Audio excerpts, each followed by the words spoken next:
নারীদেরকে বলবো, আপনারা পুরুষদের প্রতিদ্বন্দ্বী নন, আপনারা পুরুষদের পরিপূরক। একজন নেককার নারী একজন পুরুষের পিছনে থাকলে এই পুরুষ বিশ্ব জয় করতে পারবে ইনশাআল্লাহ। পরে আসেন নূহ আলাইহিস সালাম, তার স্ত্রী কি ঈমান এনেছিল? ঈমান আনে নাই। এখানে মনে রাখবেন, আপনি যদি ঈমান না আনেন, আকীদা ঠিক না করেন, আমল ঠিক না করেন, আপনার পরিচয়, বংশ, গোত্র, বর্ণ আপনাকে বাঁচাতে পারবে না। নূহ আলাইহিস সালামের স্ত্রী জাহান্নামে চলে গেছে, লূত আলাইহিস সালামের স্ত্রী জাহান্নামে চলে গেছে, যদিও তারা নবীদের আন্ডারে ছিলেন। আল্লাহর রাসূল সাল্লাল্লাহু আলাইহি ওয়াসাল্লাম তার মেয়ে ফাতিমা রাদিয়াল্লাহু আনহাকে বলেছেন, দুনিয়াতে যা চাওয়ার আমার কাছে চেয়ে নাও, পরকালে তোমার উপকার করতে পারছি না আমি। আর ফাতিমা রাদিয়াল্লাহু আনহা কেমন মানুষ ছিলেন আপনারা জানেন। তো আমি আমাদের মা বোনদেরকে অনুরোধ করবো, আল্লাহকে ভয় করেন, নিজের নফস ঠিক করেন, নিজের কবরের ফিকির করেন, আমল আকীদা ঠিক করেন। আপনি কত বড় আলেমের স্ত্রী, কত বড় শাইখের স্ত্রী, আপনি আপনার স্বামী কত বড় পলিটিক্যাল লিডার, কত বড় সোশ্যাল লিডার, এটার মানদণ্ড আল্লাহ দেখবেন না। আপনার ঈমান, আমল, তাকওয়া শুধু আল্লাহ পাক দেখবেন। আসেন কোরআনের পাতায় পাতায় যাই, চলেন আপনাকে নিয়ে যাচ্ছি। ইব্রাহিম আলাইহিস সালাম নাম শুনেছেন? তার স্ত্রী সারা আলাইহিস সালাম পৃথিবীর সুন্দরী নারীদের মধ্যে অন্যতম। দুজন সুন্দরী নারীর কথা এসেছে, একজন হাওয়া আলাইহিস সালাম, একজন সারা আলাইহিস সালাম। আমাদের এইসব সুন্দরী নারীদের চেয়ে হাজার গুণ সুন্দরী ছিল, অত্যন্ত সুন্দরী।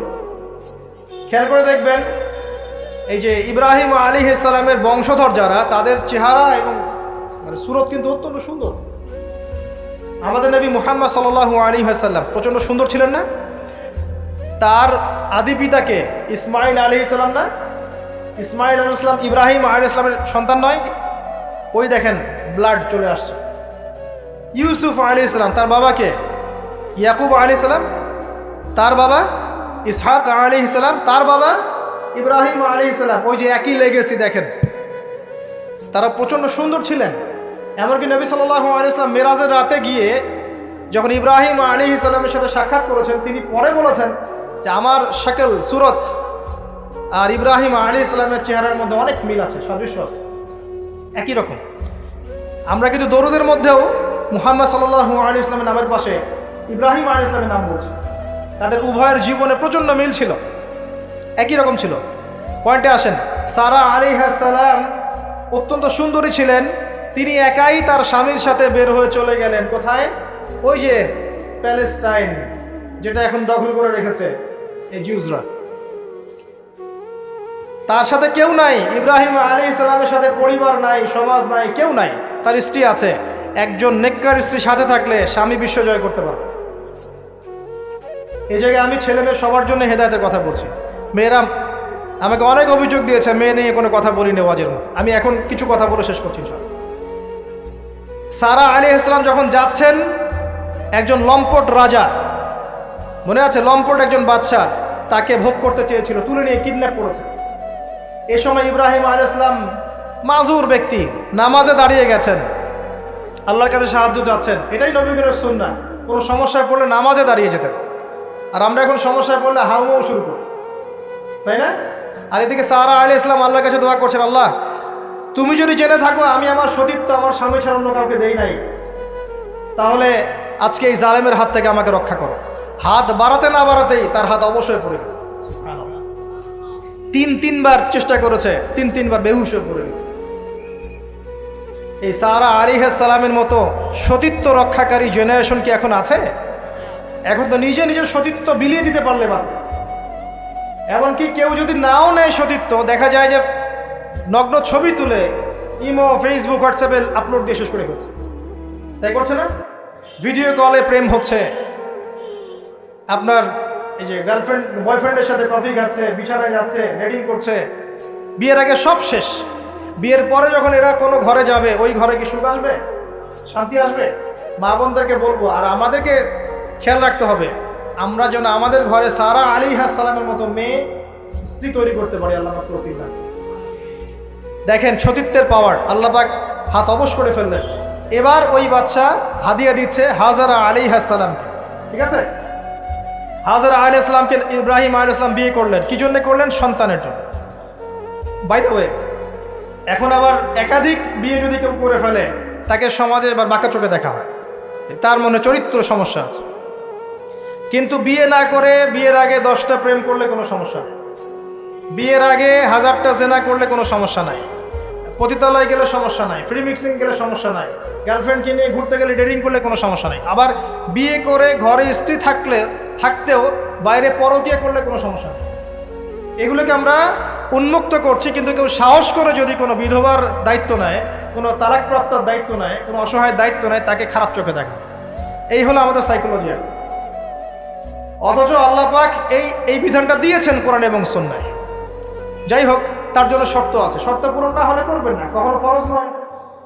কিন্তু কেউ যদি শর্ত পূরণ করে করতে পারে, তাকে ডিসকারেজ কেন করতে যাবে? সমাজ চেঞ্জ হয়ে গেছে। হাজরা আলাইহিস সালাম, এখান থেকে আমি আমাদের মা বোনদেরকে এবং আমাদেরকে একটা হেদায়েতের কথা বলবো ইনশাআল্লাহ। হাজরা আলাইহিস সালামের ঈমান, আমল, তাওয়াক্কুল দেখেন। তার গর্ভে আল্লাহ পাক সন্তান দিলেন ইসমাঈল আলাইহিস সালামকে। এবার আল্লাহ পাক বলছেন রেখে আসো। কোথায়? ওই মক্কায়, জনমানব শূন্য জায়গায় রেখে আসলেন। সাথে আছে সামান্য পানি, কিছু খেজুর রেখে আসছেন, এবং ইব্রাহিম আলাইহিস সালাম পিছনে হেঁটে চলে যাচ্ছেন। হাজরা আলাইহিস সালাম বলছেন আইনা তাযহাবু ইয়া ইব্রাহিম, আপনি কোথায় যাচ্ছেন হে ইব্রাহিম? আপনি আমাদেরকে জনমানব শূন্য জায়গায় ফেলে কোথায় চলে যাচ্ছেন? ইব্রাহিম আলাইহিস সালাম কিচ্ছু বলছেন না, বুকের মধ্যে পাথর। স্ত্রী সন্তানকে জনমানব শূন্য জায়গায় রেখে গেলে কি ভালো লাগবে কেন? বুকের মধ্যে পাথর, চুপ করে আছেন। এক পর্যায়ে হাজরা আলাইহিস সালাম বলছেন আপনি কি আল্লাহর আদেশে এই কাজটা করছেন? তখন তিনি বলছেন হ্যাঁ, নাম, এতটুকু বলেছেন, আমি আল্লাহর আদেশে করছি। এবার এই দেখেন, হাজরা আলাইহিস সালাম বলছেন যদি আল্লাহর আদেশে আপনি করে থাকেন, তাহলে আল্লাহ কোনোদিনও আমাদেরকে ধ্বংস করবেন না। তাওয়াক্কুল। আমি আপনাকে বুঝাই, এখানে কোনো মানুষ নাই, কোনো খাবার নাই, কোনো পানিও নাই, তারপরেও তিনি বলছেন আল্লাহ ধ্বংস করবেন না। আপনি কি বুঝতে পারছেন কি অবস্থা? এবার খাবার পানি শেষ হয়ে গেল, সাই করছেন সাফা টু মারওয়া, মারওয়া টু সাফা, শুধু এক ফোঁটা পানির জন্য। কাকে খাওয়াবেন? বাচ্চাকে। এই দৌড়টা আল্লাহ পাকের কাছে এত পছন্দ হয়েছে, কিয়ামত পর্যন্ত হজের মধ্যে আল্লাহ পাক রেখে দিয়েছেন এটা। আপনি সাই করছেন, এটা কার সুন্নাহ? হাজরা আলাইহিস সালামের। হজের ম্যাক্সিমাম কাজগুলি তাদের পরিবার কেন্দ্রিক। জামরায় পাথর নিক্ষেপ করা, এই যে তাওয়াফ করছেন, মাকাম ইব্রাহিমে দাঁড়িয়ে নামাজ পড়ছেন, সব কিন্তু এই বংশের সাথে জড়িত। এই ইসমাঈল আলাইহিস সালাম এই হাজরা আলাইহিস সালামের গর্ভ থেকে এসেছেন। যেমন মা তেমন সন্তান। ইসমাঈল আলাইহিস সালামকে তার বাবা মানুষ করেননি, তাকে মানুষ করেছেন তার মা। বাবা কিন্তু অনেক দূরে প্যালেস্টাইনে, মাঝে মাঝে আসেন, মাঝে মাঝে যান। কথা বুঝতে পারছেন?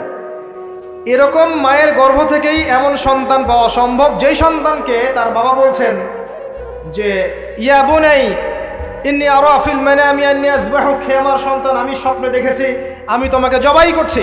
ফানজুর মায়াদা তারা, তোমার রায় কি আমাকে বলো। এই বাচ্চা তখন বলছে, বাচ্চার বয়স 10, 12, 15, 16 এতটুকু হবে। সে বলছে ইয়া আবাতি, হে আমার বাবা, ইফআল মা তু'মার, আপনাকে যা আদেশ করা হয়েছে তাই করেন। সাতাজিদুনি ইনশাআল্লাহু মিনাস সাবিরিন, ইনশাআল্লাহ আপনি আমাকে ধৈর্যশীল পাবেন। যেমন মা তেমন সন্তান। মা বলেছে আল্লাহ আমাকে দেখবে, ওই দেখেন সন্তান জবাই করে দেন, আল্লাহ আমাকে ধৈর্যশীল পাবেন ইনশাআল্লাহ। এরকম স্ত্রী ঘরে ঘরে না থাকলে আমরা কি ইসমাইলের মতো সন্তান পাবো? যে স্ত্রীগুলোকে আপনি বিয়ে করছেন তারা কি আসলে এমন? বিয়ের সময় দেখেছেন আপনি শ্বশুরের সম্পত্তি, মেয়ের সৌন্দর্য, বা পালিয়ে করেছেন, অ্যাফেয়ার করে করেছেন, এখন বিয়ের পরে হাওমাও করছেন। বিয়ের আগে তো দিনদারিতা দেখেন নাই। আল্লাহ নবী কখনো বলেননি 4টা গুণ দেখে বিয়ে করো, হাদিসের শব্দ এমন নয়। ওলামায়ে কেরামকে জিজ্ঞাসা করেন 4টা গুণ দেখে বিয়ে করো নয় শব্দটা, 4টা গুণ দেখে সাধারণত বিয়ে করা হয়। 4টা গুণ দেখে সাধারণত বিয়ে করা হয়। সম্পদ, সৌন্দর্য, বংশ, দিনদারিতা। তোমরা দিনদারিতাকে প্রাধান্য দাও, না হলে তোমাদের হাত ধুলোয় ধূসরিত হবে। এখন দেখা যায় দিনী ভাইরা দিনদার ক্যাটরিনা কাইফ খুঁজতেছে। দিনদার মেয়ে চাই, কিন্তু সুন্দরী লাগবে। আবার কেন? একটু অসুন্দর হলে আপনার চলবে না? আপনার স্ত্রীর কাছে যা আছে অন্য মেয়ের কাছে তাই আছে, এর বাইরে কিছু নাই। আর 2 দিন পরে, 1 বছর, 2 বছর, 3 বছর পরে, 5 বছর পরে গিয়ে দেখবেন সব সমান হয়ে গেছে। এই দেহের সৌন্দর্য থাকবে না। মনে তাকওয়া থাকলে, আল্লাহওয়ালা স্ত্রী হলে আপনি দুনিয়াতে জান্নাতে থাকবেন ইনশাআল্লাহ। দুনিয়াতে আপনি জান্নাতে থাকবেন ইনশাআল্লাহ। আর যদি ঘরে একটা বদকার স্ত্রী থাকে তাহলে আপনার দুনিয়ায় জাহান্নাম, দুনিয়া জাহান্নাম। অতএব বিয়ের সময় খুব কেয়ারফুল থাকবেন। আপনি দিনদার মেয়েকে প্রাধান্য দেন, এবং মেয়েদেরকেও বলবো দিনদার ছেলে ছাড়া বিয়ে করে না। অনেক বড় চাকরি করে, অনেক বড় ব্যবসা করে, এটা সেটা, নামাজ পড়ে না, এগুলো দেখছেন না, সুদের চাকরি করে, ঘুষ খায়, আপনি রাজি হয়ে যাচ্ছেন, এরপরে গিয়ে পস্তাচ্ছেন যে হুজুর আমার সংসারে অশান্তি, এটা সেটা। এখন তো পস্তায় লাভ নাই, বরং আপনার সন্তানও হবে ওই নাস্তিক প্রজন্মের মতোই। নাউজুবিল্লাহ। আমরা দুনিয়ার স্বার্থ খুব ভালো চিনি, দুনিয়ার স্বার্থকে ত্যাগ করে দিনকে অগ্রাধিকার দেন, আল্লাহ পাক কবুল করবে ইনশাআল্লাহ। এই হলো ইসমাইল আলাইহিস সালামের মা। তিনি যেমন সন্তান তেমন এখানে আমাদের জন্য আদর্শ আছে। এখনও যদি আমরা দিনের বিজয় চাই, প্রত্যেক পরিবারের কর্তাকেও হতে হবে ইব্রাহিমের মতো আলাইহিস সালাম, প্রত্যেক পরিবারের সন্তানদেরকে হতে হবে ইসমাইলের মতো আলাইহিস সালাম, প্রত্যেক পরিবারের মা বোনদেরকে হতে হবে হাজরা সারার মতো, তবে আদর্শ পরিবার হবে ইনশাআল্লাহ। আল্লাহ পাক আমাদের সবার পরিবার এমন করে দিন, আল্লাহুম্মা আমিন। এবং এটা অসম্ভব কিছু না, এটা সম্ভব। এটা করতে গেলে আপনাকে সরকার প্রশাসন বাধা দিবে না, আপনাকে পিটাবে না, কিচ্ছু করবে না, এটা আপনার উপরে, এটা আপনি করতে পারেন। এই ইসলাহ সংশোধন আপনি করতে পারেন, চেষ্টা করেন, আল্লাহ পাক তৌফিক এনায়েত করুন। আর কয়েকটা আমি নসিহত করে শেষ করছি মেয়েদের জন্যে। সেটা হচ্ছে, এর পরে চলে আসেন মারিয়াম আলাইহিস সালাম। তার সতীত্ব এত পবিত্র ছিল, আল্লাহ পাক তাকে মিরাকেল বানিয়েছেন, তার গর্ভে ঈসা ইবনে মারিয়ামকে জন্ম দিয়েছেন। খেয়াল করে দেখেন, ফেরাউন, মনে আছে ফেরাউন? তার ঘরে একজন ইমানদার মহিলা ছিল না? নবী সাল্লাল্লাহু আলাইহি ওয়াসাল্লাম মেরাজে গিয়েছেন, সেখানে দেখেছেন বেশিরভাগ অধিবাসী জাহান্নামে নারী। এর মধ্যেও তিনি একটা সুগন্ধ পাচ্ছেন জান্নাতের। তিনি জিজ্ঞাসা করলেন, এই সুগন্ধ কোত্থেকে আসছে? তখন জিবরাইল আলাইহিস সালাম তাকে জানিয়ে দিলেন, এটা ফেরাউনের সেই যে দাসী যাকে ফেরাউন হত্যা করেছিল ঈমানের কারণে, ওর ঘর থেকে, জান্নাতের সেই ঘর থেকে সুগন্ধ আসতেছে। ফেরাউনের ঘরেও মুমিনা নারী থাকতে পারে, তাহলে আমাদের ঘরে থাকতে পারে না? থাকতে পারে। ফেরাউনের ঘটনা মনে পড়লো যে মুসা আলাইহিস সালাম, তার মা সন্তানকে ভাসিয়ে দিয়েছিলেন না সিন্ধুকে, মনে আছে? আল্লাহ পাক ওই সন্তানকে তার কোলে আবার ফিরিয়ে দিয়েছেন, মনে আছে? এখানে একটা শিক্ষা আছে।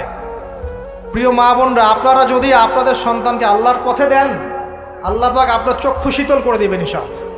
ওই সন্তানকে ঘুরিয়ে এমন একটা অবস্থান দিয়ে আপনার কাছে নিয়ে আসবেন, আপনি ওকে দেখে পরিতৃপ্ত হয়ে যাবেন। এখানে নসিহত আছে। তিনি ভাসাতে পারছিলেন না, মন কাঁদছিল, আল্লাহ পাক মনটাকে কিন্তু নরম করেছেন, শক্ত করেছেন, মনটা শক্ত করেছেন। তারপরে আল্লাহ পাক ওখানে একটা ইলহাম করেছেন, তিনি ভাসিয়ে দিয়েছেন। তারপরে আল্লাহ পাক ওই সন্তানকে আবার তার কোলে ফিরিয়ে দিয়েছেন দুধ পান করানোর জন্যে। ঘটনাটা পড়ে দেখেন। আপনি যদি আপনার সন্তানকে আল্লাহর পথে দেন, আপনার সন্তানকে যোগ্য করে আল্লাহ আপনার সামনে নিয়ে এসে দাঁড় করিয়ে দেবেন ইনশাআল্লাহ। আপনি দেখে চোখ শীতল করে ফেলবেন, আল্লাহর উপর ভরসা রাখেন। মুসা আলাইহিস সালামের কথা একটা ঘটনা মনে পড়লো। তিনি যখন ওই যে ঘুষি দিয়ে একজন মরে গেছে, তিনি চলে গেলেন ওই কওমে শুআইব মাদিয়ানে, সেখানে গিয়ে বসে আছেন এবং দেখছেন দুইজন মেয়ে পানি আনার জন্য এসেছে, তাই না? পানি আনতে পারছে না, তিনি গিয়ে হেল্প করলেন। এই মেয়ে দুটো গিয়ে শুআইব আলাইহিস সালামকে বললেন যে হুয়া রাজুলুন কাওয়িউন আমিন, একজন ব্যক্তিকে দেখেছি সে খুব কওয়ি, শক্তিশালী এবং আমিন।